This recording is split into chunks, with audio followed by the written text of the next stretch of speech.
Welcome to my binding video. This is the Swingline Light Touch Desktop Hole Punch. It has an extra handle at the top for a less strenuous punch, especially when punching the maximum amount of sheets, which is 12. Push the bottom pad to the side to empty the trimmings, if you have any. Or just completely take the whole pad off and fit it back into place.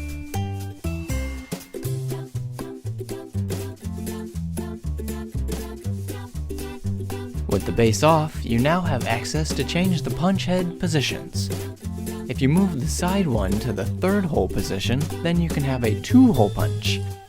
Or you can move them wherever for any combination of punches. Line your page up to the side and make your punch.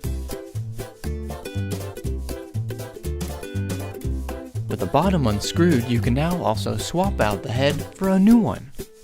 The replacement punch head product number is 74870.